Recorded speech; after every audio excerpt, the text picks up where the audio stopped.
Separate yourselves from other people. If your friends say, come round for a cup of tea, I'm feeling fine, let's have a drink, say no. If your friends say, can I come round for a beer on Friday night like I normally do? Honestly, I haven't been infected, I haven't been anywhere near the disease. The answer's no. We have to change social norms. Obviously, hugging, kissing, shaking hands, completely out of the question for the foreseeable future. We have to be meticulous with our hand hygiene after we've been out. We have to think about contaminated clothes and surfaces, thoroughly washing of the hands, proper clinical washing of the hands, like you've got lots of videos on that now. Meticulous hygiene. And also, if you have to use a public toilet, be particularly meticulous with hygiene there. You know, we have to remember that this virus can only reproduce inside human cells. And the only way it's going to get into an uninfected person's human cells if we are exposed to the virus. If we are physically separated by space and cleanliness from that virus, we won't get it. And that will break the chain of transmission, and the R0 will go down below 1 and the number of cases will start to recede. But this is for everyone. So we're not saying, oh, I'll just behave normally while I'm waiting for the scientists to make a vaccine. No, absolutely everyone in the world is intrinsically involved in this fight against the virus. They have to be. This is for everyone. Anyone watching this, you're involved. The world is changing. Inspiration is everywhere. It has never been so easy to connect, share, and bring people together. We're learning from others and finding the best in ourselves. Challenging our beliefs, sharing our vulnerability, overcoming our fears, transforming ourselves so we can transform the world. How far can we go? This is London Real. I am Brian Rose. My guest today is...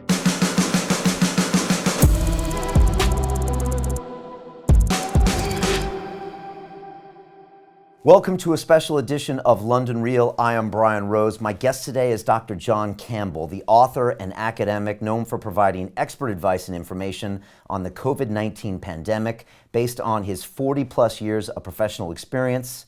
John's mission is to educate the public about the coronavirus pandemic in order to aid intelligent and informed decision-making. Over the past few months, his YouTube channel has gained millions of views as his audience looks for practical, down-to-earth, and real-world advice to stay alive during this terrible crisis. Dr. Campbell, welcome to London Real. Thank you very much, Brian. Good to be here. Super excited to have you here, John. I've got so many questions. I just kind of wanted to bring people up to the state of the union right now, and then I really want to get inside your head as far as what you see going on in the world right now. According to a video you released about 45 minutes ago, this is kind of where we're at as far as numbers, give or take a few. The current infected number of people worldwide is right around 446,000. The current death number is just under 20,000, and the number of recovered people is 112,000.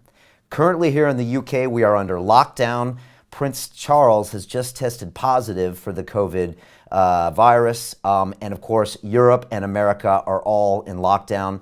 We found out today that India's 1.3 billion population has now been placed on lockdown. It looks like the New York City metro area now has an alarming 7% of the global cases. The global economy is tanking with markets down over 30% and an all but certain global recession coming. We're pretty certain there will not be enough ventilators for the first wave of victims in the UK or the USA, although I want to get your thoughts too. And now here in the UK, I don't know about for you, John, but for me, it feels like we're watching a train crash in slow motion, knowing that there's a certain amount of death that might be coming. John, you've been talking about this for months. You were making videos before the media was talking about this, and you've watched it unfold in real time with your videos putting out. I was wondering, John, if you could tell us about what's happening from your perspective, and what do you think is going to happen in the coming weeks? I started looking at this back in January, Brian, and I was looking at a little bit of the background science, the transmissibility of the virus. I was looking at the way that international travel was not really shut down, that things seemed to be going on almost as normal outside the Wuhan, Hubei area. And that kind of concerned me. But then when I started seeing the reaction of the Chinese, that really concerned me, because the Chinese don't tend to overreact to things. And the fact these three things kind of went together, and I thought, just a minute, this is a problem here. So I was quite suspicious then that this was going to spread. And it has been roughly spreading out to roughly where we thought it would be. Now, where we're at now is the curves are increasing. The total number of people that are infected is increasing. Now, of course, you've got to remember that figure you read out, that well over 400,000 figure, is the people that have been diagnosed. So they're the people that have been diagnosed with the antigen testing. Now, the antigen is actually the virus itself. So the current tests are testing for the presence of the virus itself. And some of those were also clinically diagnosed by Chinese clinicians, Chinese nurses and doctors, who are quite experienced at it. But we can assume that the real infected number is way higher than that. 10 times more, maybe. Sorry? Maybe 10 times more. It's very hard to say. I mean, if we be more specific, in my country, I can't remember what it is now. It's about 4,500 or something confirmed cases. But a couple of weeks ago, the chief medical officer said the real number is probably 10 times that, or even 20 times that. So that's the opinion of my chief medical officer. So, I mean, you're right. We probably could put a naught on the end of that. But of course, at the moment, we simply don't know. There's so many things we don't know. This is a novel virus. It hasn't circulated in human beings before. It's zoonotic. It's come from animals, and we are learning about the way that this virus interacts with its human host as we go along.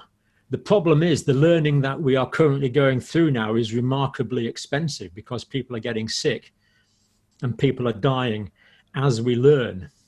But basically, it seems that the number of cases is increasing. So 100,000 cases in the first roughly 65 days, then another 100,000 in the next 11 days, then another 100,000 just in the next few days after that. The increase in number of cases is quite exponential at the moment. Right, that really shows that exponential increase, which we know happens when you have that N-naught number. Well, anything over 1, I guess, but and we think this N-naught is somewhere between 2 and 3. Is that right? The R-naught is a difficult concept, Brian, because the R-naught is not some intrinsic property of the virus. It's not as if the viral biochemistry and the physiological interactions of the virus with the human host gives rise to a specific R-naught. The R-naught is actually the average number of cases that any one infected person will infect. And of course, it reflects how contagious it is, right? Just for anyone that doesn't know. It's determined by two factors. It's determined by the transmissibility and contagious nature of the virus, but it's also determined by the opportunities that the virus is given to jump from person to person.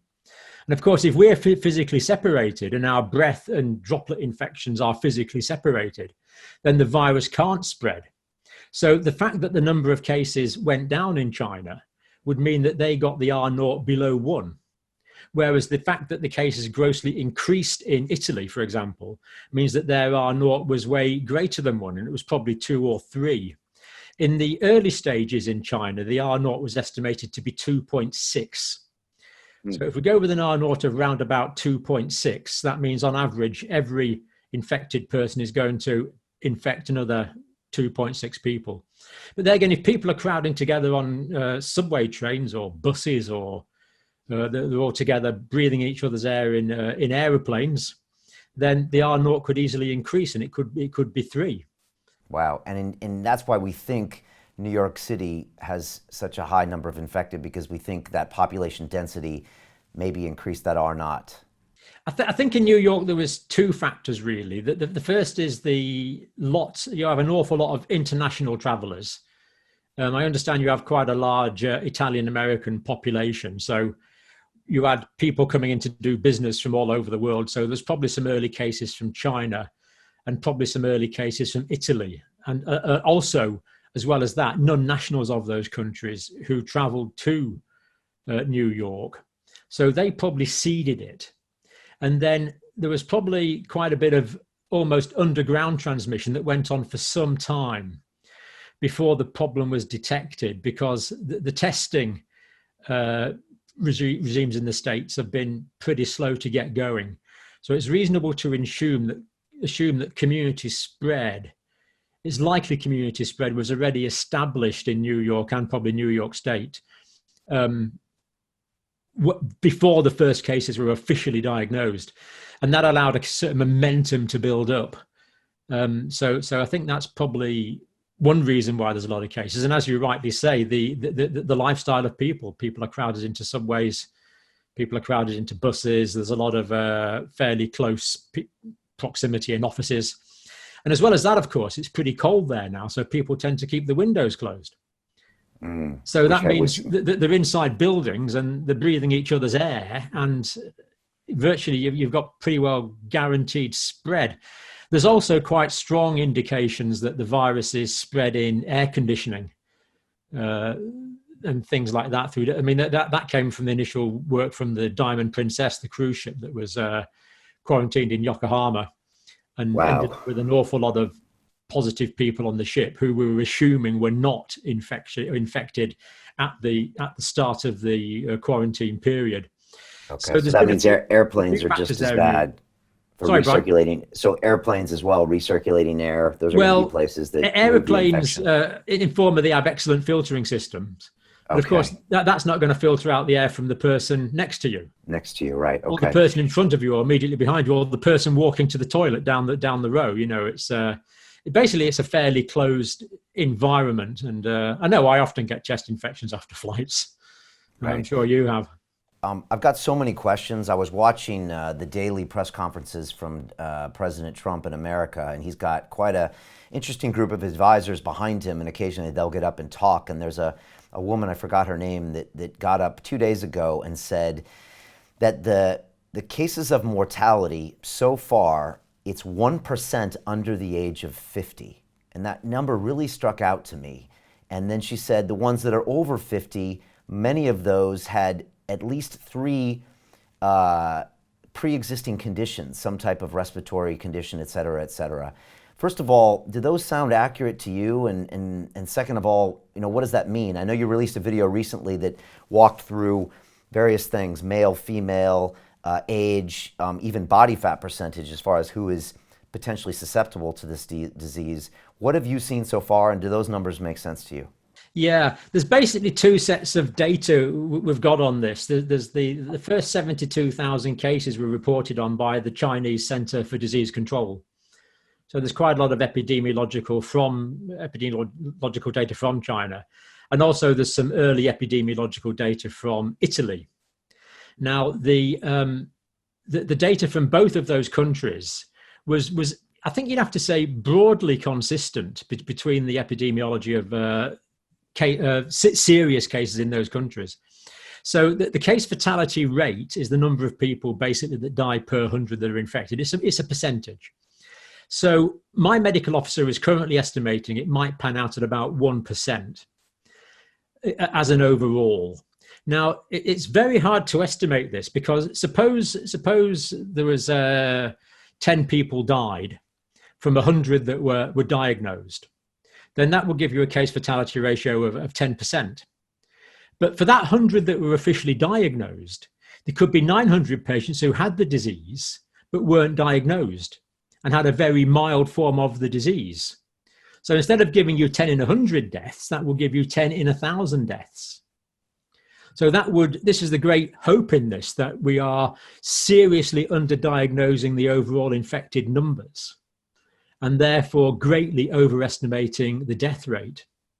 But it's certainly true from all the data we have so far that the probability of death increases with increasing age. So there are very, very few children seem to have died from this, which is such a reason to be thankful for that. And very few young people are dying from it. Now, we do hear in the news of young people who were young, previously fit, who have got severe disease, and some who have tragically died as a result of this. But if we're taking whole population studies, it remains true from all the data that we have now that the probability of death increases with increasing age. So as you say, around about 50, the chances are about 1%. I'm 62, so in my age group, the 60 to 70 age group, the chances of case fatality are about 3.6% in my age group. When you go on to 70s and 80s and older, the probability greatly increases.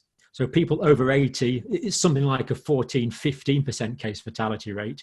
People over the age of 90, it's getting on for a 25% case fatality rate. Wow, and that's just immunity decreases over time. And I read somewhere it doesn't matter how healthy or fit you are; it's a factor of age. Again, there's two views on this at the moment.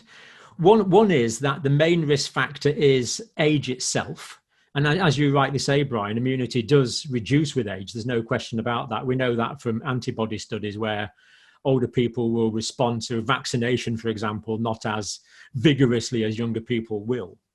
But as well as that, as people get older, they are more likely to have comorbidities. So a person is more likely to have another illness when he's 60 than when he's 30. Thankfully, the middle years of life are usually fairly healthy years. And as we get older, especially in Western societies and increasingly in all world societies now, there's more diabetes mellitus type 2.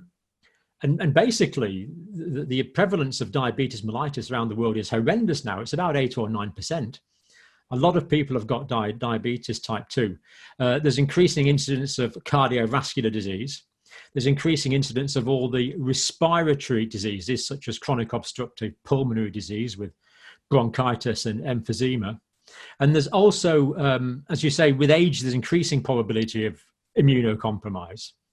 But there can be reduced immunity through specific diseases or through medication. And the other disease, the other comorbidity that seems to be a particular risk factor is hypertension, high blood pressure. So people with these conditions are more prone to the disease at any age. Okay, so it's not just respiratory diseases, it's things like diabetes and heart disease that can hurt you as well. That surprised me. I thought it might go for the respiratory system. Is that because if pneumonia sets in, then it's going to be anything that could potentially kill you? Yes. I think these people are generally weaker altogether, physiologically speaking. But with high blood pressure, there may be something to do with the receptors that the virus fits into.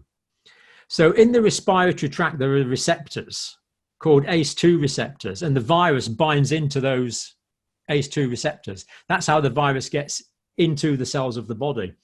And these ACE2 things are to do with blood pressure physiology. So there may be some complicated things going on there that I certainly don't fully understand at the moment. But for example, if someone has heart disease, especially if they have congestive heart disease, the blood's not going through the heart as well as it did.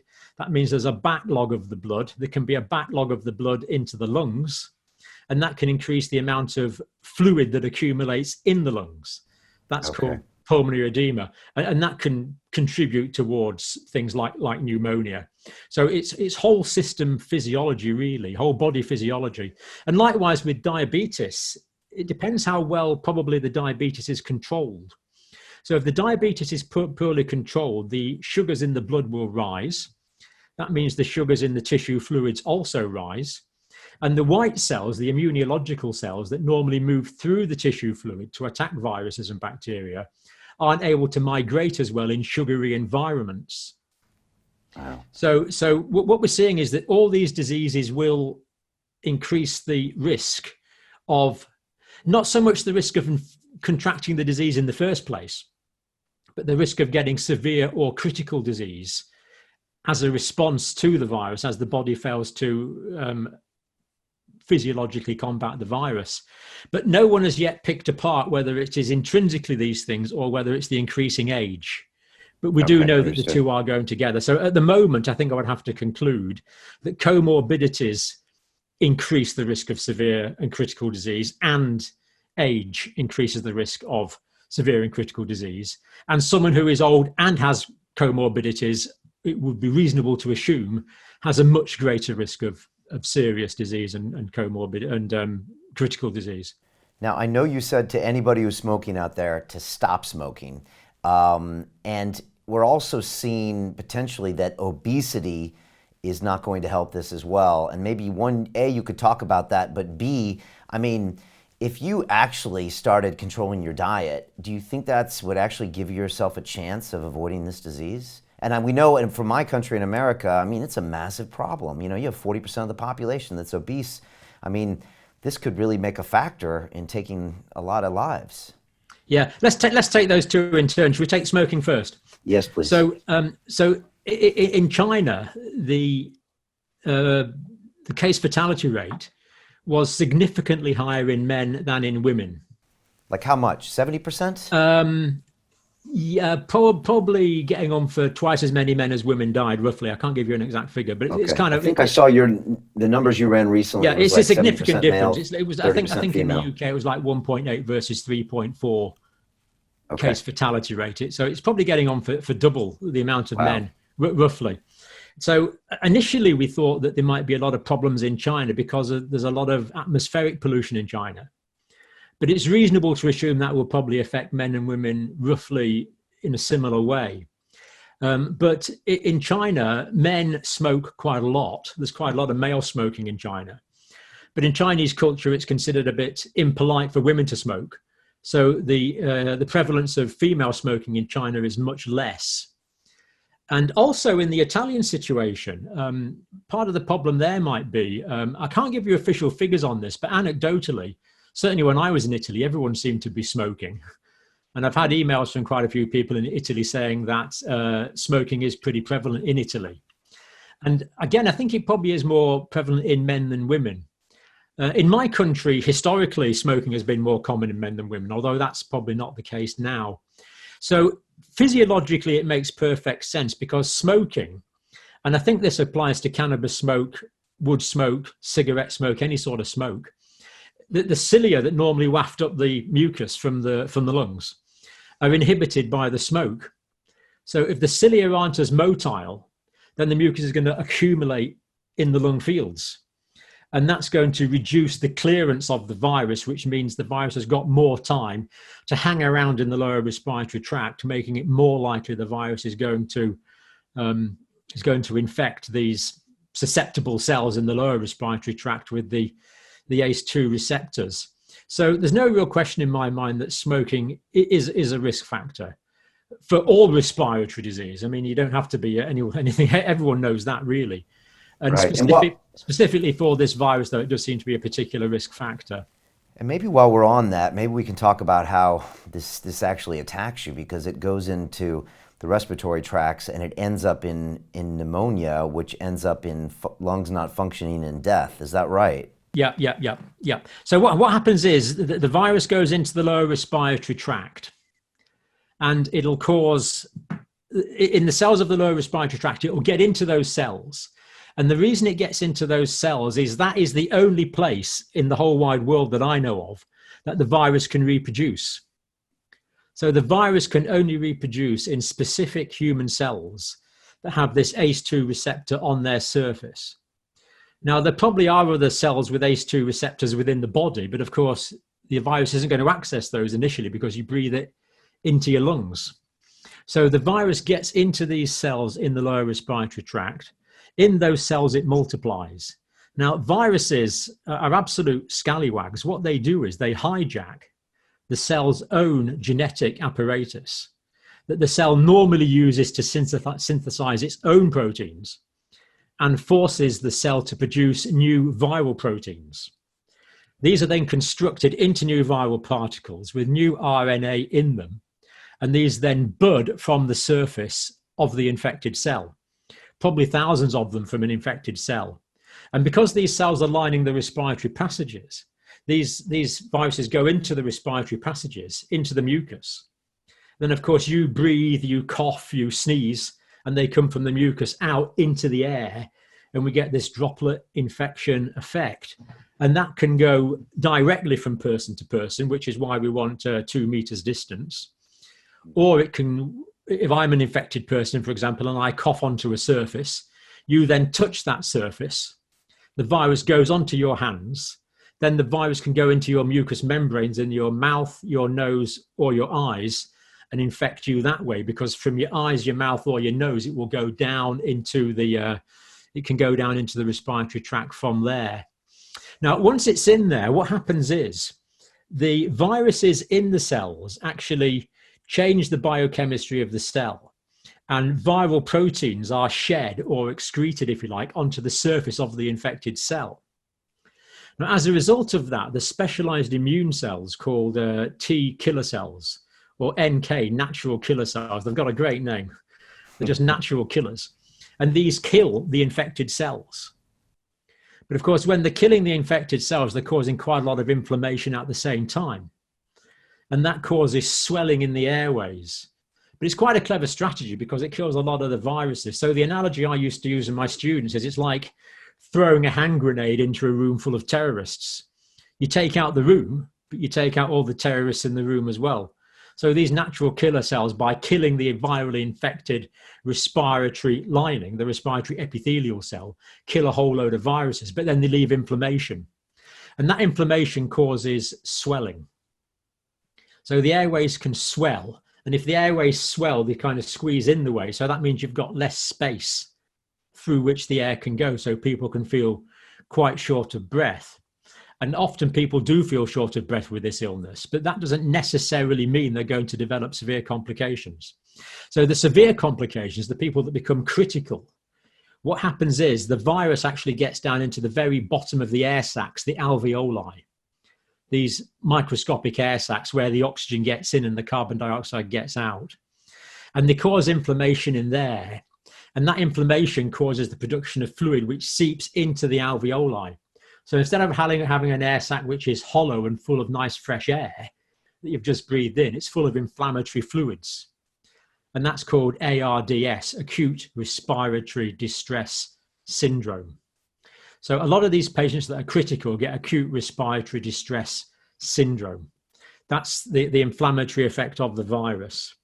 But as well as that, when these cells that line the respiratory epithelium are damaged, basically, instead of having a nice smooth layer of mucus with a nice smooth layer of columnar ciliated epithelial cells lining your airway, what you've got is big holes. It's like someone's taken a few teeth out, you've got big gaps. And bacteria get into those gaps. And you can get bacterial secondary infection, and that can lead to bacterial pneumonia as well, where again the alveoli fill up with fluids. So if we take a pandemic like the 1918-1919 pandemic, there's been some fascinating studies there. That was an influenza A. It was an influenza virus. It wasn't a coronavirus. But recently, there's some fascinating videos on YouTube about this, where people have gone up to the permafrost, for example, and exhumed bodies of people that died from that condition in 1918, 1919.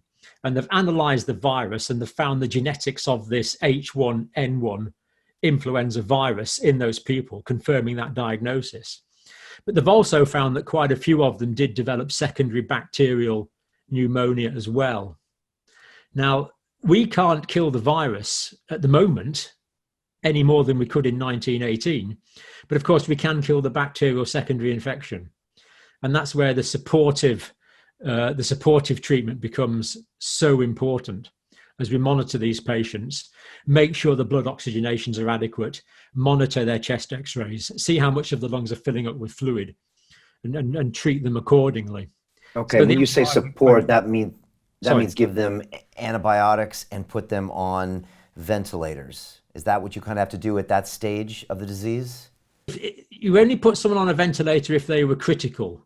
Now, there could be a lot more people would be at risk of secondary bacterial infection. In fact, it would be reasonable for anyone who was severe to have antibiotics to prevent bacterial secondary infection. And this is something that doctors often do.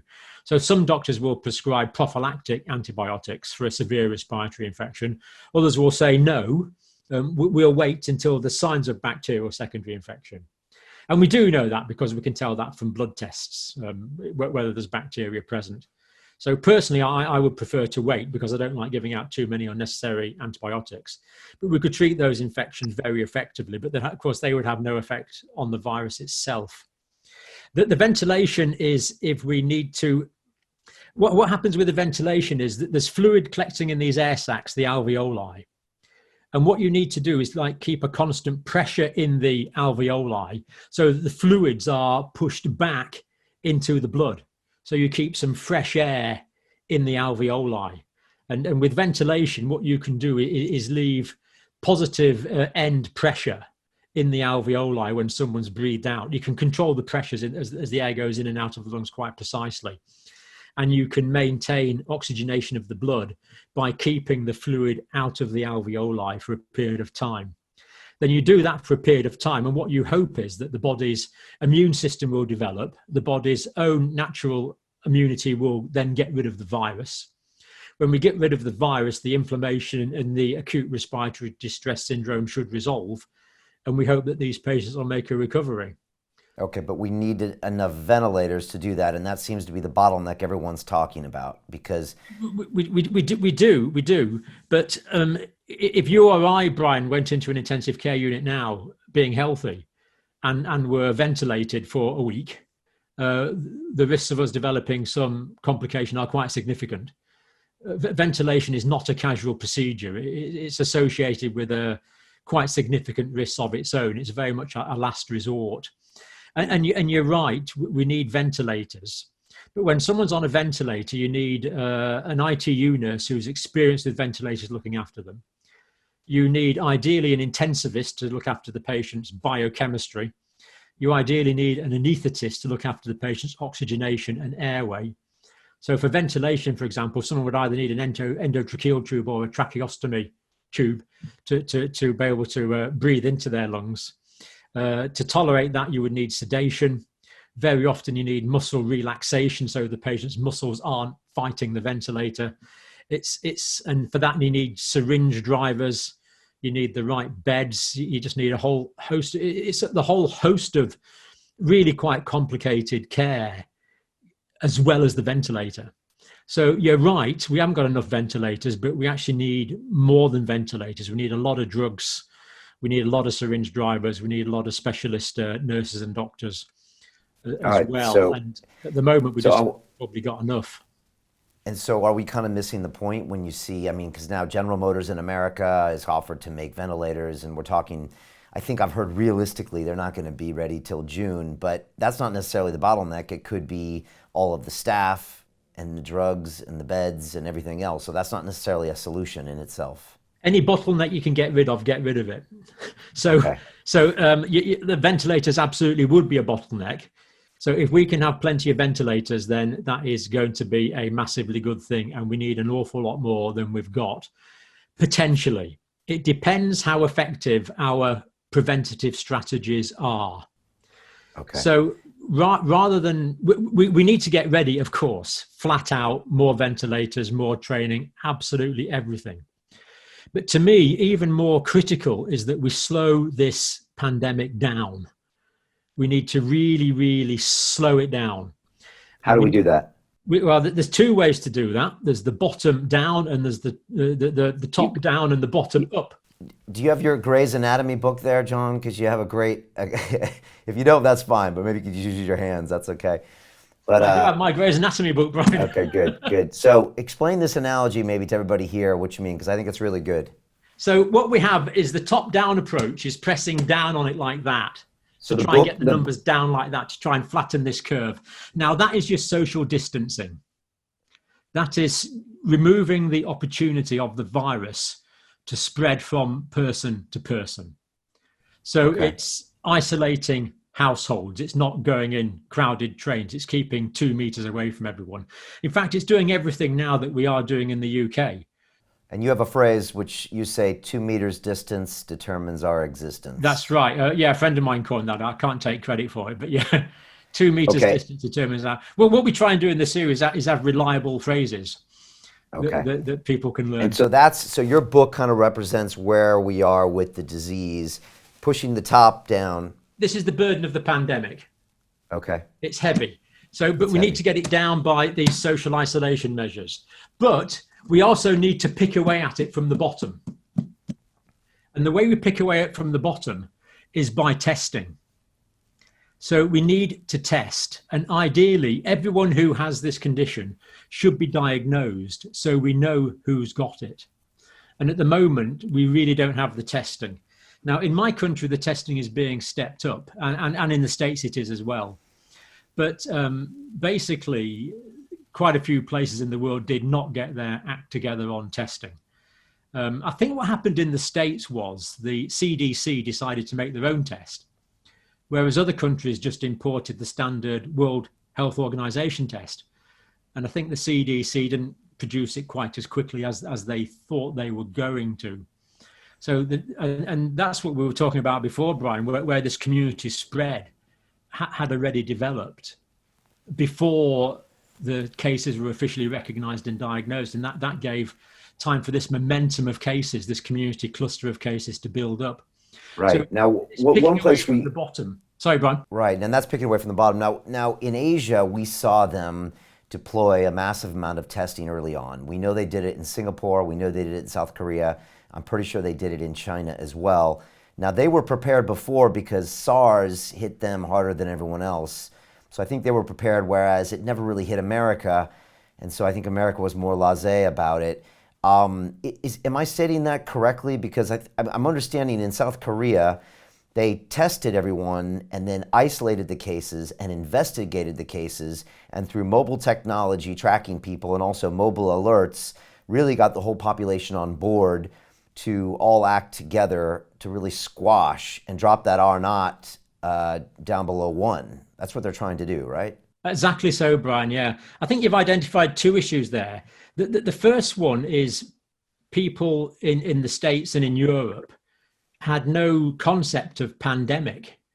If you'd said, what is a pandemic? They might have been able to write a definition down on a blackboard or something.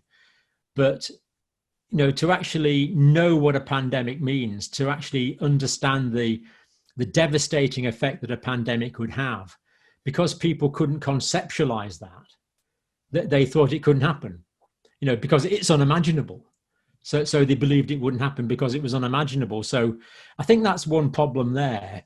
But you rightly say, as you rightly describe, there's been two main strategies that have been proved to work.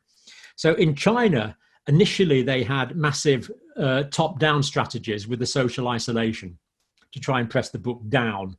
Right, in almost a military way that maybe only the Chinese population would tolerate, where they were literally locking things down and forcing people to whatever, quarantine or that kind of thing. Yeah, basically isolating every person from every other person. Now, you're right, the Chinese are a very disciplined culture. But in my country now, in England now, we're doing exactly the same thing. Yeah. And we have had a few hiccups yesterday. We saw some crowded tube trains and things like that yesterday, but people are realizing, and certainly where I am, people understand that this is a matter of life or death. We simply have to do it. So the population is now complying with that. And then as time went on in China, they did start introducing more testing, but the virus got a bit of a head start in China. It was really bad timing. It was Chinese New Year.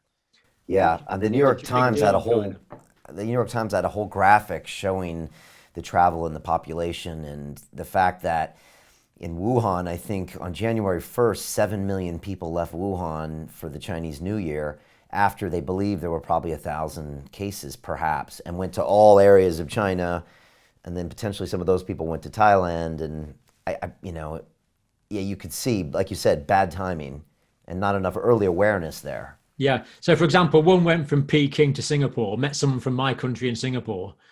The person from my country flew back to France, infected a few people in the chalet, then flew back to south of England somewhere and affected a few more people in a pub. So yes, that definitely happened. What actually happens is you start off getting individual cases, then you start off with clusters, and then you develop onto community spread. So quite a lot of those early cases were able to contain at the individual cases stage before they developed into clusters. But as you rightly say, the Chinese developed a lot of testing as well. And the other thing the Chinese did was they used a lot of technology. So in China, people often live in compounds or a particular block of flats, and very often there's a shop and maybe a hairdresser's and things associated with that. It's almost like mini communities within the city. So what they did in China was they basically fenced off these mini communities of maybe several hundred people. And everyone was given a card, and they had to scan in, they had to scan out. They were only allowed out to go to the supermarket for shopping. They scanned out, they would have their temperature checked on the way out, they'd go to the supermarket, they'd have the temperature checked on the way into the supermarket, they'd scan back in, and this was all controlled. And later on, it all went on to mobile phones as well. So people were, whether people were allowed to travel or not depended on the rating they had on their mobile phone. So their behavior will give them a traffic lights that I've red for absolutely not, an amber for maybe in a few days' time, and a green for yes, it's okay. So everyone had like a health traffic light system on their mobile phone. A lot of technology was used. And as you rightly say, Brian, the very similar approach in Korea. Now, the shutdowns in Korea were nothing like as draconian as the ones were in China. The Koreans went for much more a lot of testing. So the Koreans mobilized a lot of test kits. They did a lot of testing. When someone tested positive, they were isolated, and the contacts of the person who tested positive were quarantined. So they were very precise and surgical. You know, this picking away from the bottom, the picking out the individual cases. So the Koreans were very good at that. And they also used a lot of mobile phone tracking as well. And mobile phones to scan in and out, and mobile phones for all sorts of things I don't pretend to understand. But it was very technologically controlled. So one person might have a fair degree of freedom because their electronic devices said they were very low risk. Whereas other people, if their electronic device said they were high risk, then they'd be quarantined for 14 days. So the Chinese approach was a bit sledgehammerish from on top, although they did start doing the testing as well. Whereas the Korean one was much more precise, testing and isolating every case. And as you rightly say, they used the strategy of both of those in Hong Kong and also in Singapore. Right. Now, let me ask you, John, are either one of those options viable for the UK and the US now, or is it gone too big to where there's just too many cases we don't know about in too many areas? No, they're both viable, Brian. We can't give in to this virus. If we give in to this virus, a lot of people are going to die. We have to fight. I really believe we have to fight this all the way. And the only way to do it is to use both. Now, what you can do is this top-down suppressing strategy. You can implement that straight away by edict. So my prime minister goes on telly and says, right, from tomorrow, no one goes out. So that's it, no one goes out. You can implement that straight away, that you can legally mandate people's behavior. And people will comply with that because they know it's necessary. You know, one of our sayings is healthcare is of the people, for the people, by the people. You know, we realize this is for us, and we realize that we are the ones that have to do it. So that can be mandated straight away. Now, a couple of days ago, our Prime Minister said, we're ordering millions of tests. And I thought, that's really good. He's got it now. He really understands that now, because that means we can attack it from the bottom as well. And we absolutely need both. So the thing is about this lockdown strategy, we need to implement this now because we can do it just by edict. And that gives us a few days or a couple of weeks to get millions of testing kits, so we can start this precise, more surgical resection of the infected cases out of society. And as well as that, there's going to be two sorts of testing, you probably realize. There's what we call antigen testing, which is testing for the presence of the virus itself. So you'll actually test for a person who's incubating or actually has the disease. And then there will be antibody testing, also a different type of test. Now, the antibody is the immune protein or the immunoglobulin that the body makes in response to the presence of the virus. And we think that will be in the blood for a year, probably 10 years, and probably for life. But we're not nearly always talking about years that's detectable for. So what's the difference between the two tests? Why are those both important?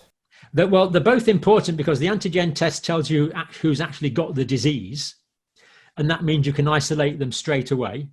And that means you can quarantine their contacts straight away.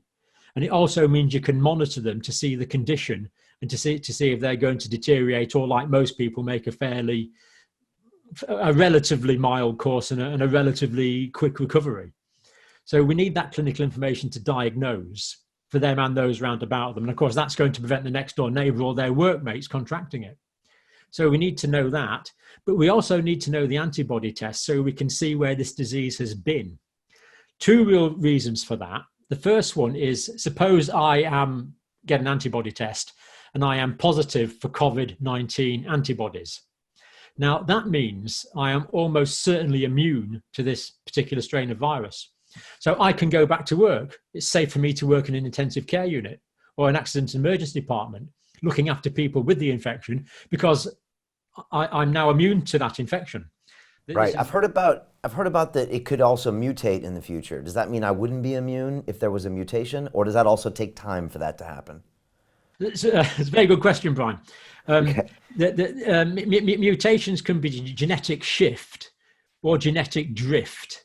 Now, there's always genetic drift. So there's minor changes that go on in the virus all the time. RNA viruses are always mutating.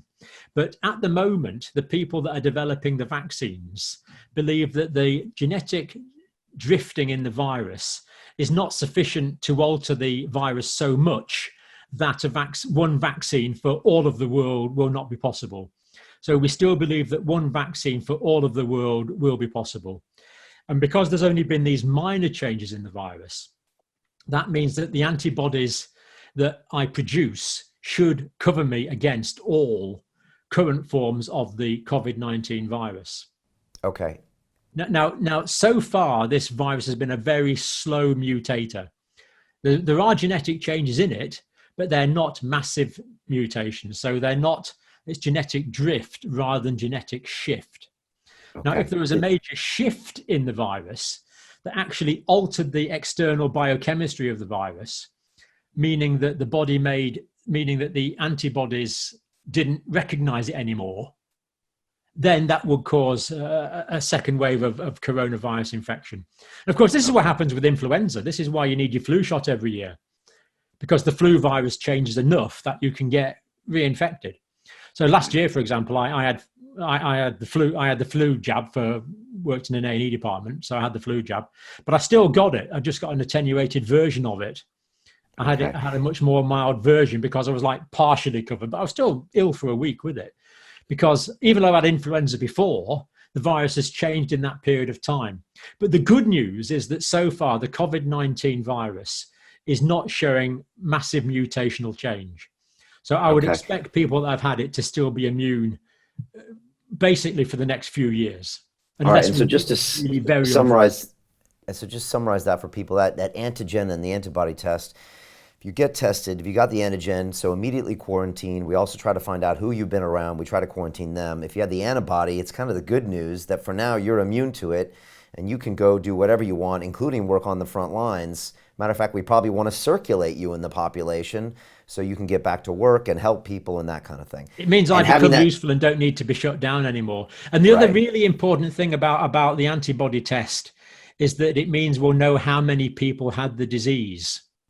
Right, and then we can determine real mortality rates. Yes, suppose we thought 1,000 people in my city had the disease and we test and it turns out to be 1 million people. Then that lowers the case fatality rate by a factor of 1,000. Okay. And at the moment, we simply don't know. Right. And I know in America, they just were not ready at all to scale those tests, especially for a population of 330 million people. I know they're working on it now, but they were just not prepared. And so that's why there's this lag, and we're going to pay for it in lives, right? I'm afraid you're paying for it already in the United States. Yeah, because of the lack of early detection, the lack of a reaction, and now the lack of testing. And then with the lack of things like ventilators, that all is going to lead to more deaths. And the delay in social isolation. Right. I mean, I know there's a lot of social isolation now. I think about 50% of Americans have been asked to stay at home now. Yeah, I think in the major cities and major population density places, I think most are on a pretty strict lockdown, and I think it's being observed. But it took time, John. I mean, should we have done that weeks earlier, and would that have been practical? I mean, I read articles about Italy where they knew this 10 days before, but they just took it in kind of a, like you said, never saw a pandemic, never knew a pandemic. A politician has to make a decision, and they said, it's not worth it. But we should have done this weeks and weeks earlier, and we would be dealing with much less of a problem, correct? To answer that in one word, Brian, yes, absolutely. I mean, throughout this, one of the reliable sayings that we've had on my video series is we need to be proactive, not reactive. So throughout this whole episode, it seems to me that world governments have been reacting to problems once they realize they have it, rather than proactively preparing to prevent the problem. Now, I think it was possible to close down and isolate much earlier. Now, the problem with that is that people don't see the disease, so they don't understand the need for it. But I really believe you can overcome that with good quality public health education, because people aren't stupid. They've got a concept of disease. And if you say, look, unless we close this school now, unless we get you to stay at home now, unless we ban air travel now, unless we stop people going on tube trains now, there will be a bad disease in 2 or 3 weeks' time. And I think as long as that's well explained, I think people will pretty well accept that. I mean, they're certainly accepting it now in countries where there's relatively low numbers of cases, but people are accepting the social lockdowns. Yeah, well, they've seen it's been so many explained to them, they understand. Yeah, they've also seen people complying, and then they've seen death rates soaring, and it makes it bigger. You know, we've seen Donald Trump repeatedly say that he wasn't happy with the Chinese government for not divulging this information earlier. Do you think that's a fair case, that they did not tell the world about the severity of this back in November, December, or not? China is I'm constantly getting criticized on my videos now. How dare you accept Chinese numbers? You are politically naive. You just accept what the Chinese say. But the reason I'm taking Chinese data now is that the Chinese response has been in 2 parts. Now, we know the great hero, Dr. Li, who tragically died.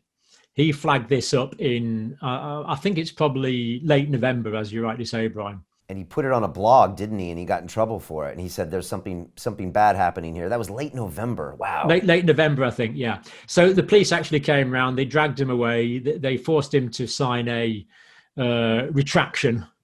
And a few other doctors flagged it up. And what those doctors said, well, look, there's a SARS type illness here, a severe acute respiratory syndrome illness, as had happened in 2002, 2003. And that was inconvenient, because it was Chinese New Year. And the Chinese system means that if local officials admit something's gone wrong in their area, then they can be punished by more senior national officials.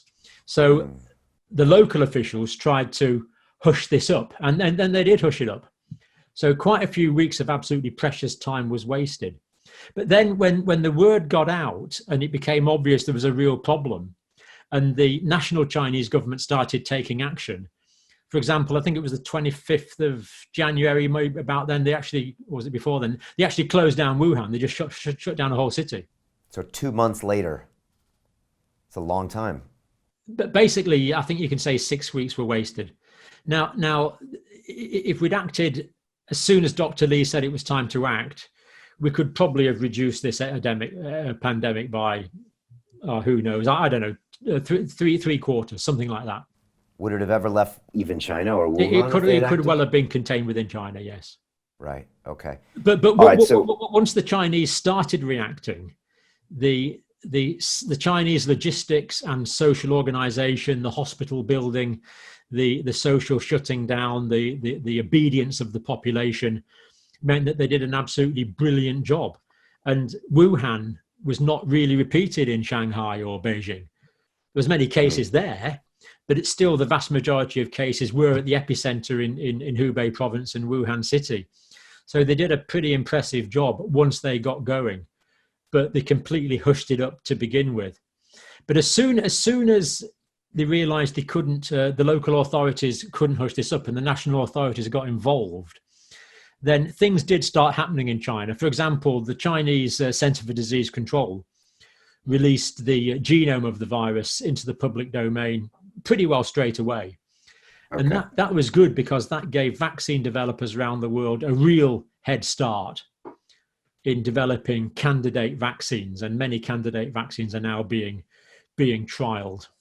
Okay. All right. So there's a little blame if you want to go for local authorities, but then they came out, and obviously now the time isn't to worry about blame. It's to worry about solutions. Absolutely, Brian. We've got to move forward 100%. Yeah. Tell me about Italy. What can we learn from Italy? And a lot of people have asked me, like, why did Italy Why was that the epicenter of such a large amount of infections? People have theorized that there were Chinese people visiting there, the elder population. What do you see there? And is that a good case study for what's going to happen in the UK in the coming weeks? Yeah. Well, again, what we had in the Italian situation was seeding. Now, I've received quite a few emails from people in Italy. I can't verify this, but they say there's quite a few Chinese people working there, shall we say, informally. Sort of cash in hand type work. And again, they would probably come back after being home for the Chinese New Year, started spreading it. And the problem is in Italy, because this wasn't recognized, it wasn't picked up and there was no testing. Now, how the epidemic really doesn't matter too much, because once you've had individual cases, once you've had clusters, you get community spread. That means it spreads from me to the guy next door, from the guy's next door's wife to me. It spreads within people in the community. So once that momentum has got going, as was the case we were talking about in New York, it doesn't matter too much really how it started, because you have community spread at that stage. So Italy got to the point where there was community spread before the disease was recognized. Now, when it first came out, when the disease was first recognized in Italy, there was quite a few deaths reported just about a week after. And that really concerned me, because I thought, just a minute, they've only had the virus for about a week, and yet there's already been deaths here. Is there a more virulent form of the virus going on here? But I believe the answer to that is no, because the virus doesn't mutate quickly, fortunately, as we previously discussed. But what happened was there was community transmission for several weeks before it was picked up. That allowed a cluster of cases to develop. And we know that most deaths and severe complications occur in the second, third, or fourth, or even fifth week after the onset of symptoms. So I think that's what we were seeing in Italy. So basically, the problem in Italy was community spread was allowed to be established before control mechanisms were put on, before lockdown was instigated, before widespread individualized testing was commenced. So that was the problem, that the community spread was already there, and this momentum of disease was already present in the population. And once that momentum is there, the disease becomes harder to stop. Okay, and probably slowed by maybe a little political inaction, and also slowed because maybe they were the first Western case. So why would they take it as seriously as the third Western case? Yeah, I think they simply didn't know it was there. Right. To begin with, they didn't realize what was happening. Because this time of year, of course, people often get respiratory symptoms. It's flu season. It's not surprising that people develop fever and cough. And I think a lot of cases simply were not. There was a low index of suspicion.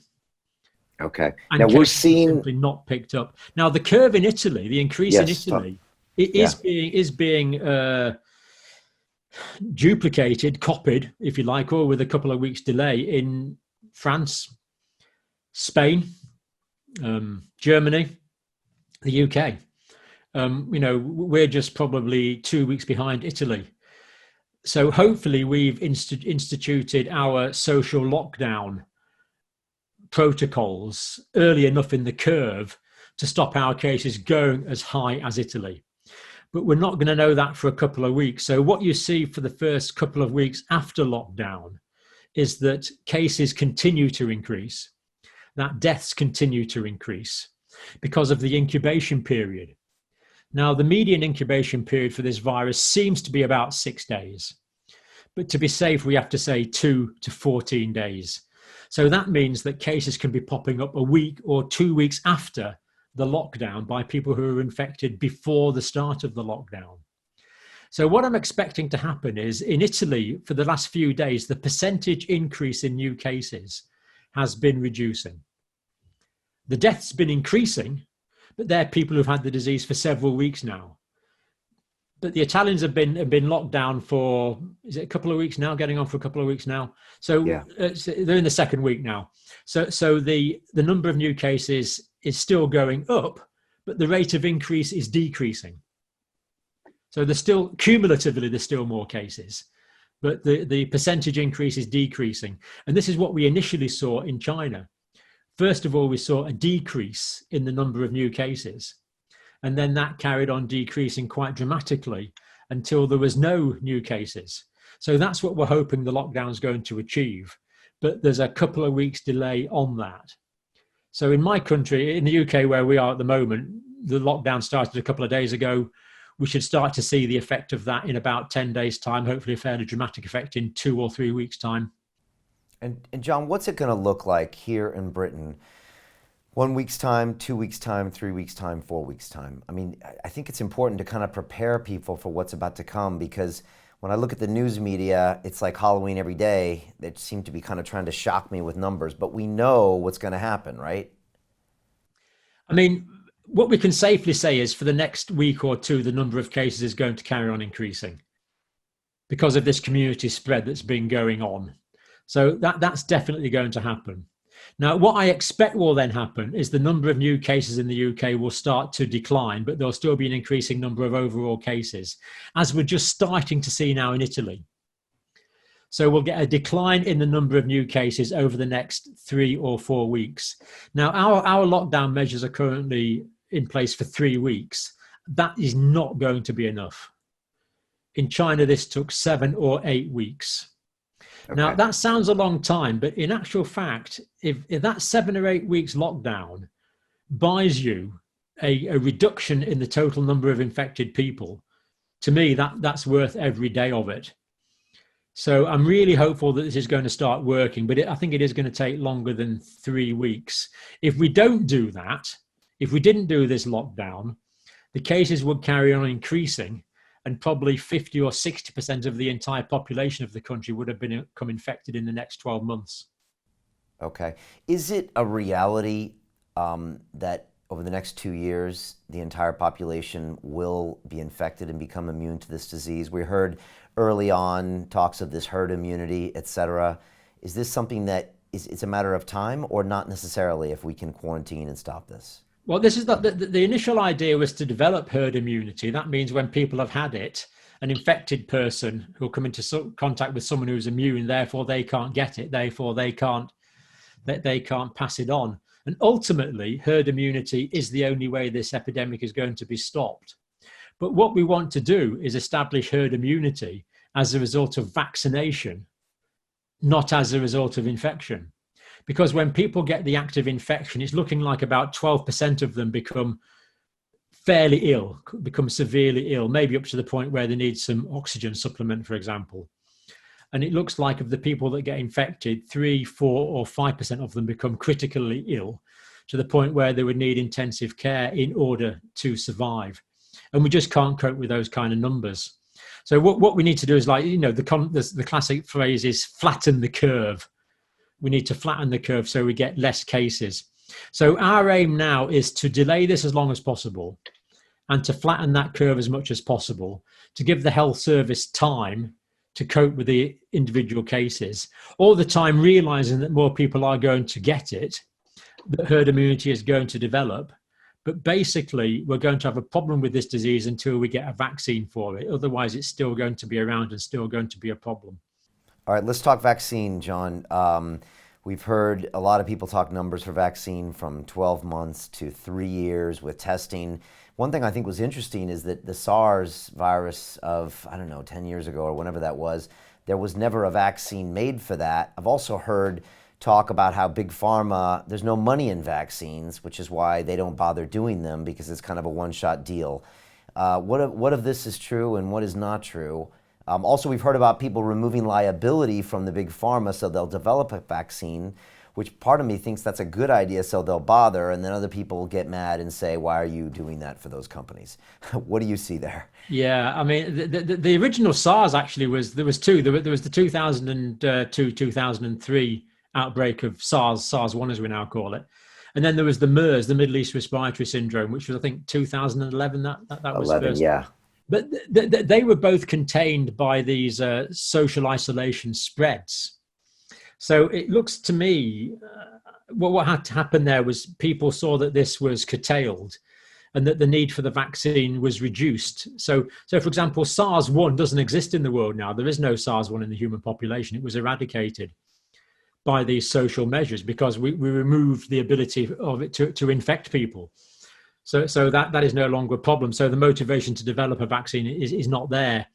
I think it's fair to say the motivation, financially at least, to develop a vaccine for the COVID-19 is there. I think anyone who gets a vaccine is probably going to sell a few of them as long as it's effective. Now, what's happening is the virus has got different proteins on it, so you can actually develop vaccines to different parts of the virus. Because what you're doing with a vaccine basically is you are developing an antigen. That is something that your immune system will recognize as being foreign, that you will make antibodies to. But the antibodies will actually act against the active form of the infection, act against the virus, should you be exposed to the virus.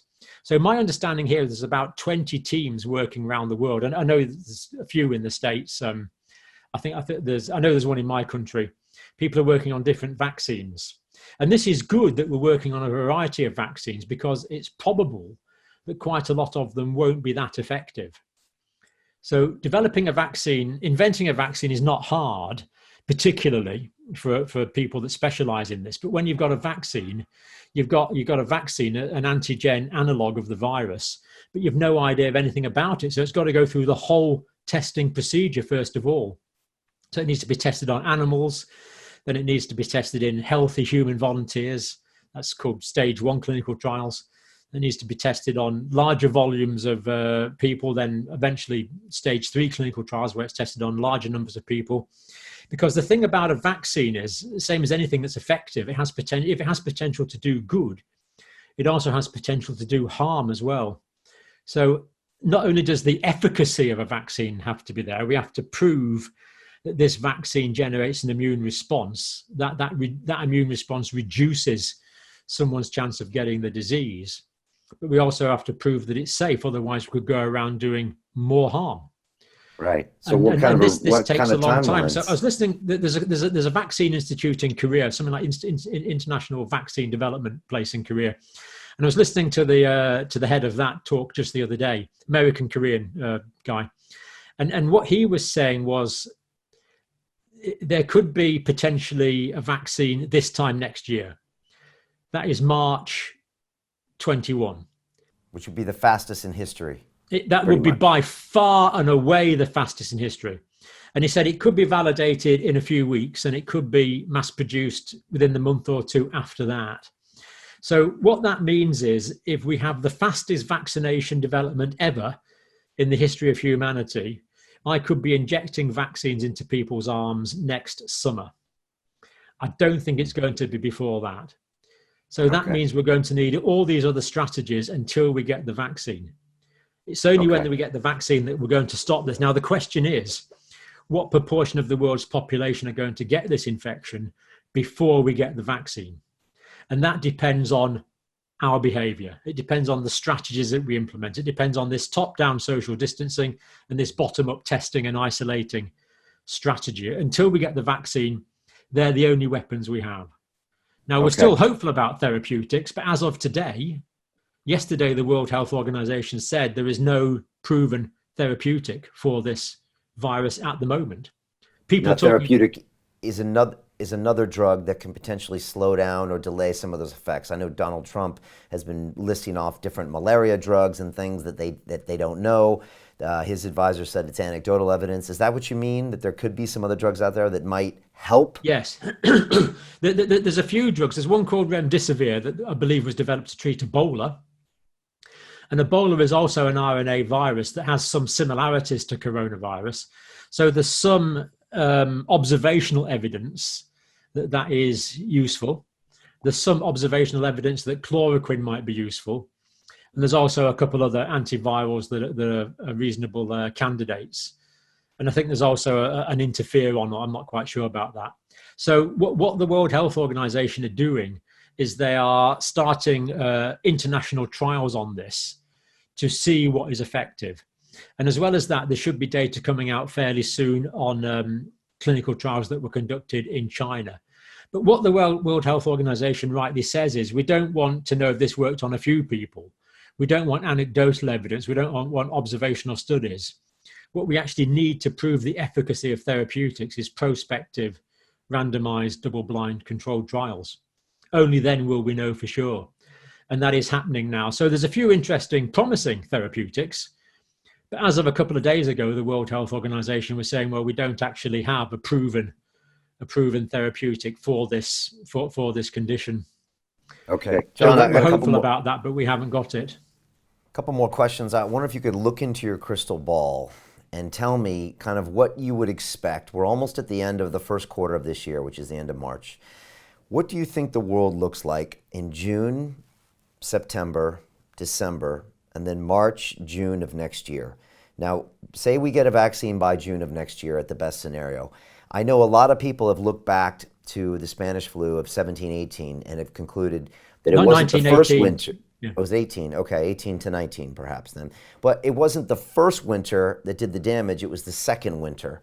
And a lot of people are saying that even if we can get through this initial stage, that when it comes back in December, it could come back with a vengeance, and that could even be more destructive. First of all, do you think there's a chance that by June we might be off lockdown and the world might resume in some way, shape, or form that we're used to, including events and people together? Or is that off the tables? And then do you believe that the winter is going to be a very, very potentially scary time? I think from that we can probably learn from the Hong Kong experience. Now, what happened in Hong Kong was there was initial lockdown, and that greatly reduced the number of new cases. But then in the past week or so, that lockdown's been partially eased, and we've seen more cases coming back. So what concerns me is that if we relieve the lockdown too early, when we're going to get cases coming back, we're going to get re-establishment of community spread. So I think we're going to get some interference with our lifestyle, basically, for the next months at least.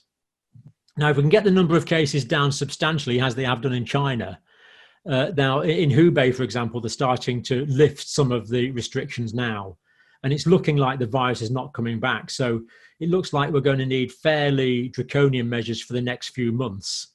Then we're going to have to be very careful over the next winter, and as you say, hopefully get a vaccine next year. But life is not going to be normal until we get a vaccine. I think we can basically fairly safely say that.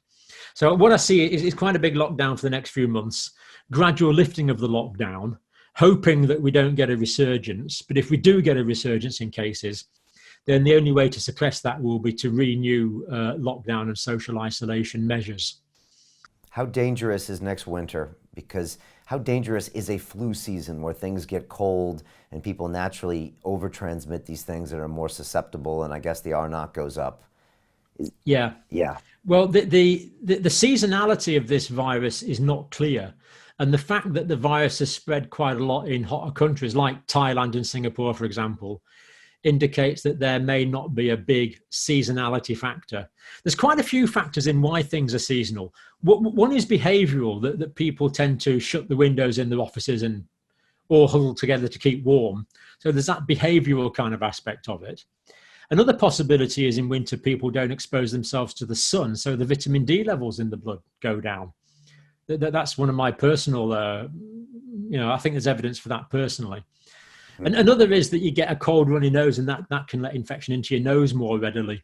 So there's quite a few factors. But what is particularly concerning, if this virus is still around in substantial numbers next flu season, is that if you get the COVID-19 virus and the influenza virus at the same time, that is probably a particularly bad combination. You really don't want two viruses at the same time. So what I would expect is that we do carry on seeing at least some cases right up until the fact that we get vaccine, because herd immunity is only going to develop when something like 50, 60, 70 or more % of the population get it. And without interventions, it could well be that 80% of the population globally are exposed to COVID-19. Wow. And when the vaccine comes, it's going to need to be a global effort as well. One of the things I've been terrified, Brian, about in this epidemic is places like India, Bangladesh, Pakistan, Nigeria, where there's a lot of people living in relatively basic accommodation, often very close together. And, the potential for spread there is, once there's community spread there, it's virtually guaranteed. there's going to be an awful lot of spread. And if 12% of those people get ill all at the same time, well, a lot of these people don't have access to healthcare at the best of times, or very poor quality healthcare at the best of times, and basically they're not going to get it. And that means the case fatality rate is going to go up.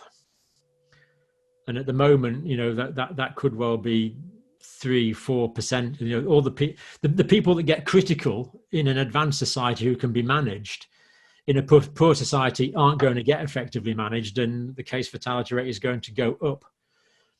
So it's really quite frightening what could potentially happen in poorer parts of the world. It's bad enough now. We're suffering enough now in the UK and the States. So I'm just hoping this lockdown in China, in India, for example, is going to be effective. Is it too late? Yeah, it isn't. That's the problem. Right. Do you think it's too late for that country, or it probably is? Well, we simply don't know, because we don't know how. I mean, officially, there's only a few hundred cases in India. But, is there a few tens of thousands of cases that we don't know about? We simply don't know. The fact that the government is taking such draconian action means at least that the Indian government is worried about this possibility and is prepared to lock down the whole population for 21 days. And I really don't think they'd be doing that on a suspicion. I think they've probably got grounds for doing that. Yeah. John, you say when we develop a vaccine, is it possible that we will not be able to find a vaccine for this? And it could take years or never? That's a really frightening question, Brian. From everything I've heard so far, the vaccine developers do feel they are making progress. And because there's a lot of teams working on this, I don't know of any reason why they shouldn't be able to develop an effective vaccine. If you take something like HIV, where there's still no vaccine, that virus actually mutates quite a lot. The nature of the virus is always changing. And it looks so far that the Covid-19 virus is not changing as rapidly as something like the human immunodeficiency virus, for example. So I'm much more optimistic about producing an effective, hopefully one single vaccine for the whole world to the Covid-19. So yeah, it's never done till it's done, of course.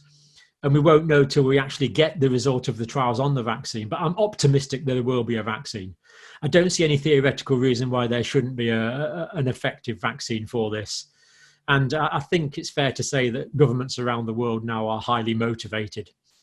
And when governments are working together, they can achieve great things. We can put people on the move. We can get a vaccine for this. I'm confident of that.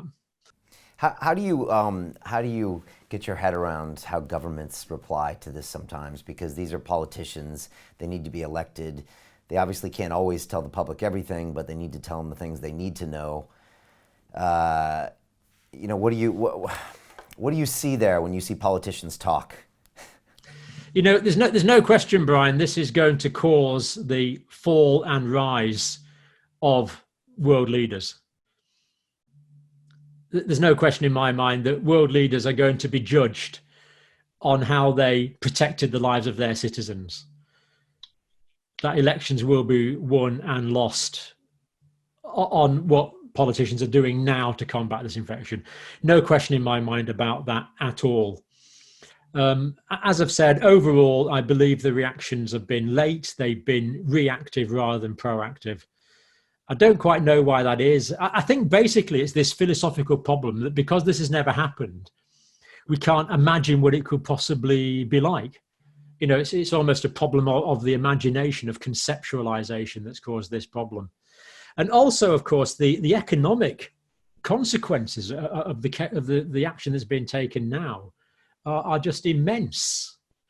This is costing government. I mean, basically, my government is spending on a wartime footing or more at the moment. And you can understand why governments are reluctant to do that until the need for it is proved.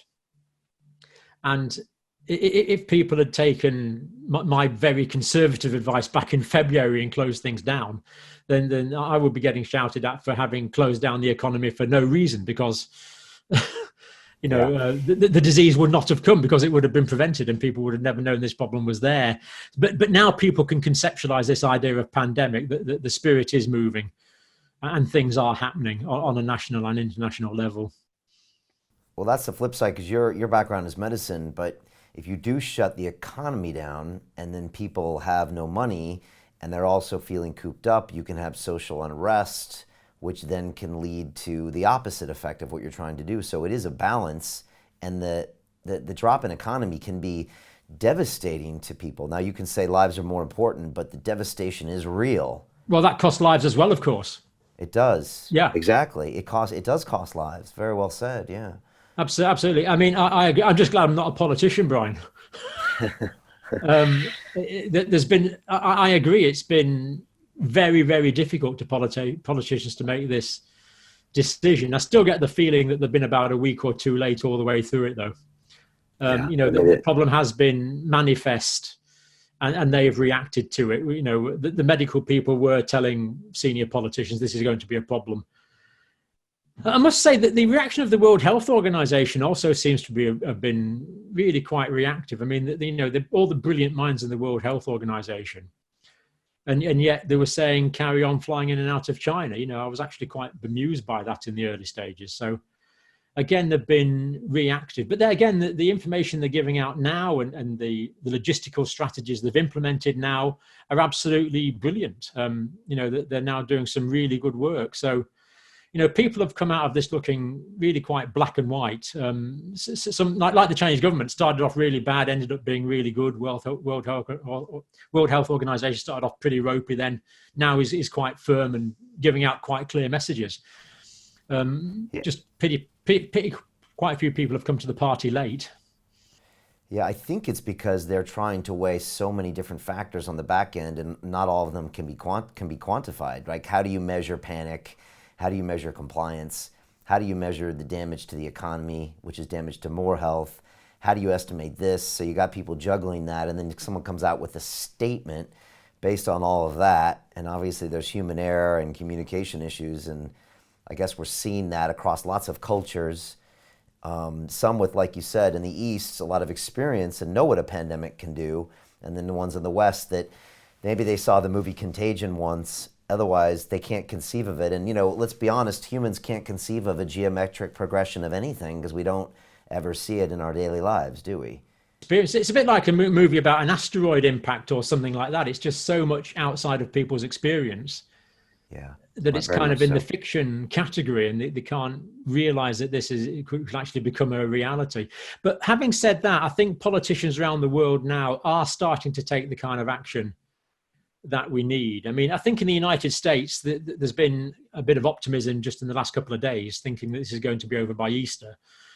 It's not, but a lot of other senior leaders, especially at the state level in the United States, are starting to take the action that's required. European governments have been taking the action. My government's been a bit late, but France and Spain and Italy are taking the action that's necessary. Germany's just coming to the full realization of the action it needs to take now. Smaller countries are coming to the realization of what needs to be done. So I think the world politicians are now on side, and they realize that this whatever it is, this couple of months shutdown is really the only viable way forward at the moment. Yeah. I think when Donald Trump says something like by Easter everything will be back to normal, I think he gets a lot of criticism, but I also think he's looking at consumer confidence, which again is a very emotional behavior, and I think it makes up 2/3 of the economy, how much consumers are willing to spend. And so if you can make people feel like, okay, maybe it's not as bad as it seems, maybe first of all, corporations won't lay off employees, maybe people will spend a little more money as opposed to hold every penny, and then maybe in a way it might mitigate some of the damage. It's hard to say what's happening there, but there could be things we can't see right on the front because the doctors will stand up. Completely. And I agree with them completely that this pandemic is going to resolve. We will get a vaccine. It will go away. The economy will bounce back big time. It's just a case of when it happens. And I think we have to maintain this sense of realism and to some extent a sense of optimism. Yeah. Pandemics have happened throughout human history, Brian. In my country, the Black Death, the bubonic plague first arrived here in 1348. It's happened before. There was the Great Plague of London in 1665. And of course, this famous American Spanish influenza in 1918, 1919. This has been, or we think about smallpox arriving in the Americas, for example, more than decimating, killing probably 80, 90% of the indigenous population of South America, for example. And, this has been the lot in human history. So people will bounce back. Most people will get a mild illness with this. Most people are going to feel pretty ill for a few days, and then they're going to be okay. So you say 70 or 80% of people are going to recover from this. It's just the problem is that this 12% or 12, 14%, whatever it turns out to be, that gets serious illness, and the proportion that gets critical illness, that is the problem with this. And it may be, as we've already mentioned, that a lot of people get a disease that is so mild, they don't even know they've got it, which would greatly lower the case fatality rate. But we're not going to know that until we get the widespread antibody testing. So basically, we're kind of on hold at the moment. Right, and then the problem is if the medical establishment gets inundated, then all your other normal procedures can't be taken care of. I mentioned that today. It's called direct and indirect damage from this pandemic. So the direct effect is the people suffering from it. But I did mention today, in clinical work, I've had to go to people sometimes and say, well, your operation that was planned for tomorrow is now cancelled. I'm really sorry. And that's devastating. The anxiety, the emotional build-up, can't wait for tomorrow night when it's all over. And then you've got to say, no, sorry, it's going to be another few days now.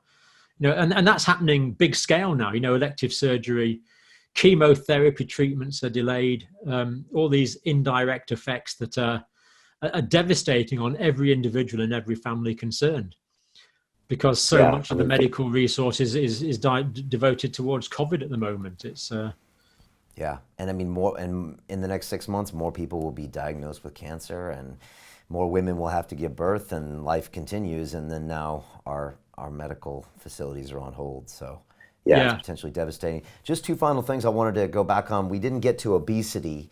So just thoughts on obesity, and is that something people could control right now? Does it seem like it's going to be a real factor in this disease? Yeah, well, the only data I have on that I can actually relate to published literature is the British National, it's called ICNARC, the British Intensive Care Research Survey, and they monitored the first 196 patients. Now, I can't remember the precise figures, but no one was admitted to intensive care who were underweight. About 30% were normal weight, but about 70% were overweight or obese or morbidly obese. Now, a lot of people have said, well, so what? That reflects the general population. But in actual fact, I can't give you the precise figure on it, but the proportion of people that were overweight or obese that were admitted to intensive care, therefore had critical illness, was above the normal distribution of being overweight and obesity in the population. So it looks like that is being a factor to an extent. But there again, of course, if someone has obesity, they're more likely to have type 2 diabetes. They're more likely to have breathing problems. They're more likely to have cardiovascular disease. So I think what they've identified is a degree of correlation, not necessarily a degree of causality with the obesity one. So, but I certainly would advise everyone to optimize their health now as much as they can. So lose weight if you can, eat nutritious food, have a good diet. I believe it's necessary to make sure you've got adequate amounts of vitamin D, because we don't make vitamin D in English winters. If you smoke, absolutely stop smoking. There's benefit in that straight away. Your cilia will be working better within 24 hours if you stop smoking. And Dr. Tedros has advised people to moderate their alcohol consumption or even stop drinking as well. I don't know quite what his evidence for that is, but I guess it's just general exercise and well-being. We need to make sure we get plenty of exercise, and we need to make sure we get plenty of sleep. And as far as we can, we want to reduce our psychological stress, because all of these things help the immune system. Now, lots of people talk about immune boosting. We can't make the immune system better than it is, because we have a good physiological immune system, but we can certainly make it worse than it is by having such things as malnutrition or lack of sleep. And I'm just glad you mentioned that the people giving birth there, Brian. I'm on record as predicting there's going to be a bit of a baby boom in December. I think the reasons for that are probably fairly obvious, with people being confined for long periods of time. But the thing that's really concerning there is if there is, as you suggested, a winter wave of a second wave of COVID over winter, especially if we have a bad flu season, then that means we're going to have the infective problems of potentially influenza and COVID-19, all the other usual winter things we get, all the other ongoing medical things that we get, and potentially a lot of people giving birth all at the same time. So I think there's probably a real factor to consider there as well. That's really powerful. And John, the last thing I wanted to ask you was about surfaces. What do we know about how long this disease can last on surfaces? How should we protect ourselves? I know there's different surfaces. You mentioned the air conditioning, which was very interesting earlier. Yeah, tell us about these things. The data on surfaces is limited. I only know of one study that's actually studied the SARS-1 and the SARS-2. It was published last week. And what that study showed was at about 20 degrees centigrade on stainless steel, the virus would remain transmissible up to about 3 days. Now, as soon as a droplet goes onto a surface, the number of viruses drops quite dramatically and quite quickly. But on stainless steel and plastic surfaces, it looks like at 20 degrees, normal humidity, 3 degrees is quite a reasonable estimate. Now, if it's colder, I would expect it to be longer. So at 5 degrees centigrade, I would expect the virus to survive much longer. At higher temperatures, say 30, 40 degrees centigrade in the tropics, 90s degree Fahrenheit, I would expect it to live for a lower amount of time, but we don't know that for sure.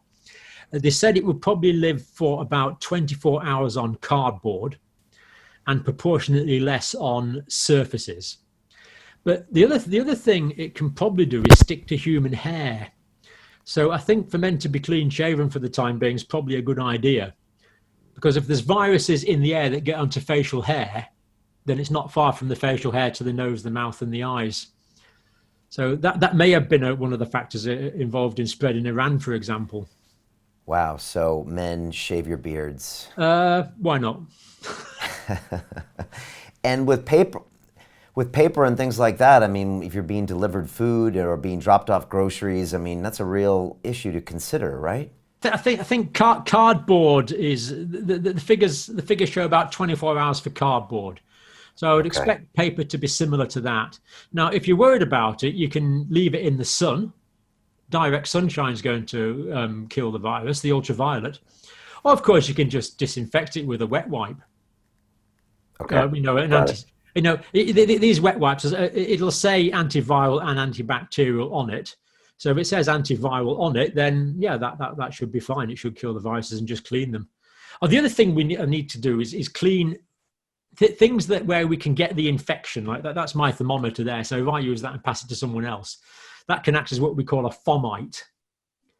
The infection can spread on surfaces as well. And of course, one of the things that's always in and out of dirty pockets and dirty hands is mobile phones, especially if we're sharing them and you're breathing and coughing on your mobile phone. So I'm trying to remember and clean my mobile phone every time I wash my hands at the moment.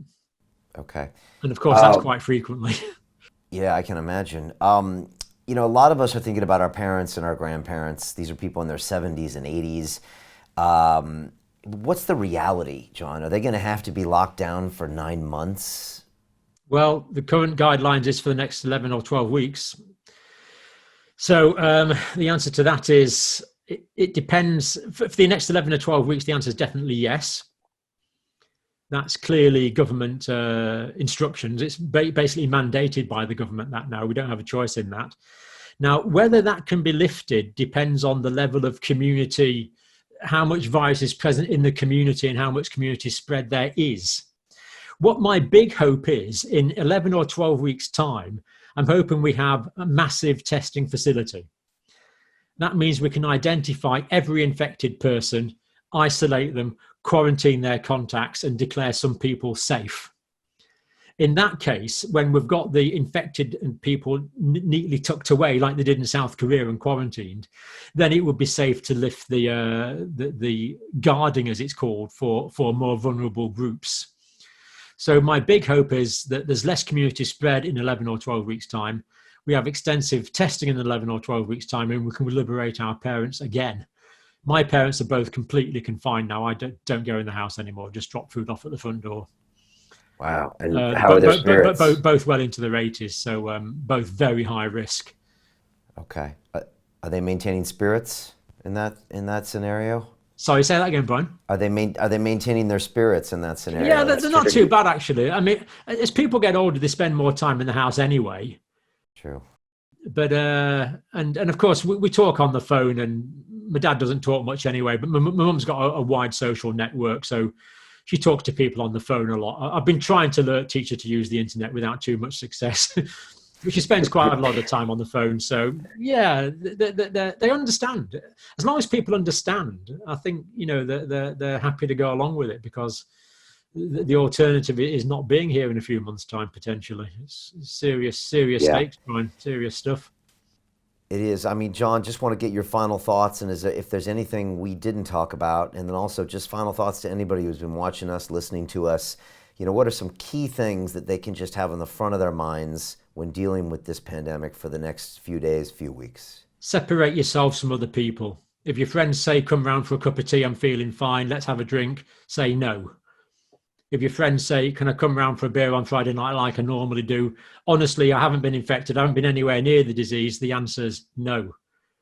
We have to change social norms. Obviously, hugging, kissing, shaking hands, completely out of the question for the foreseeable future. We have to be meticulous with our hand hygiene after we've been out. We have to think about contaminated clothes and surfaces. I'm trying to leave my outside shoes outside the house now and just come in without shoes on. Thoroughly washing of the hands, proper clinical washing of the hands, like you've got lots of videos on that now. Meticulous hygiene. And also, if you have to use a public toilet, be particularly meticulous with hygiene there. I know we shouldn't be out now, but there is evidence that this disease can spread in feces and possibly in urine as well.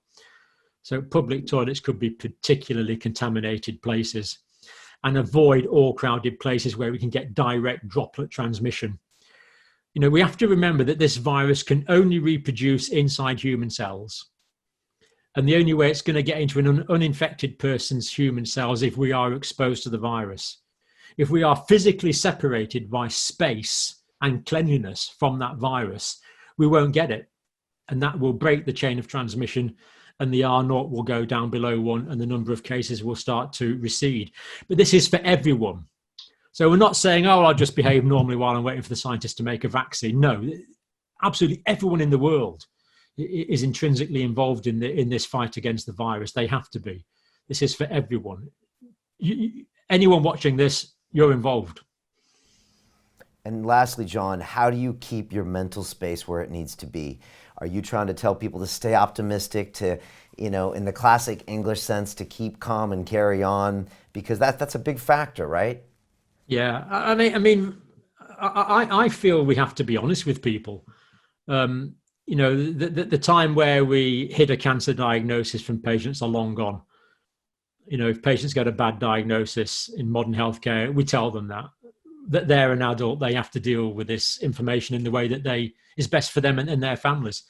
So I feel we have to be honest about it and not humour people. Not scaremongering is the worst thing in the world, but minimising the risk is also pretty bad as well. So we have to be honest, we have to be objective, we have to be as research based as we can be, and we have to maintain our rationality as much as we can. Does it get to you sometimes? Of course it does. I mean, this morning I learned in Madrid they were keeping bodies in ice rinks, and for some reason that just kind of got to me. The fact that they'll just be laying the bodies in the ice so they've got time to bury them. Odd things sort of get through to you, and it can be pretty. It can be quite emotional, but. As human beings, I really believe that we are at our most useful when we are informed and when we're being rational, and that's what we have to strive to maintain. That, I believe, but part of that is being meticulously honest with people.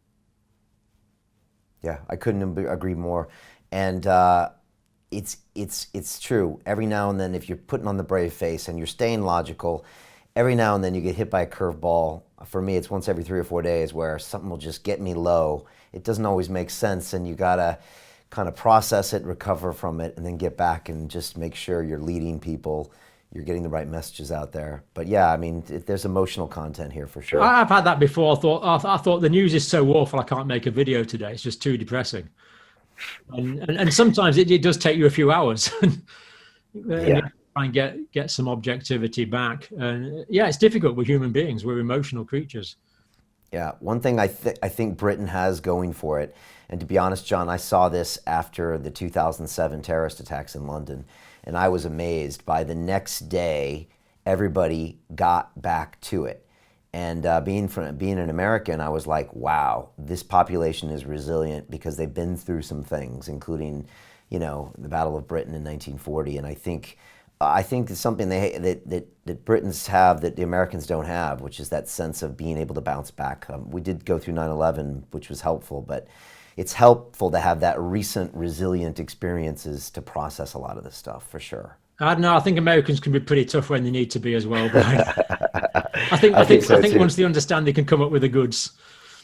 Yeah, I think so. They can certainly produce a lot of stuff very quickly. No, they can do that, and they're really ramping it up, and I'm very optimistic on what they can do. I am. I'm basically optimistic. Yeah. Good. Good. But there is going. In the meantime, there is going to be suffering. There are going to be more deaths. Yeah, I'm trying to tell people that that's kind of already in the cards, or it's in the post, as we say. We know what the next 2 or 3 weeks look like. We're not going to want to see it, but we know roughly what it looks like. So kind of prepare yourself. Don't be shocked, but plan on every action you do, creating the flattening of that, which we can control, and then let's stay informed and get through this. Dr. John Campbell, I appreciate all of the content you've been putting out. I'm sure you never thought you would become a YouTube famous, but you are now. I'm not sure famous, Brian, but yeah. I'm looking forward to disappearing into obscurity again. Well, when you disappear, the virus will be gone. So I guess I'm wishing the same thing as well. So look, I really appreciate your time. I recommend everybody to go to your YouTube channel to watch all of these other videos.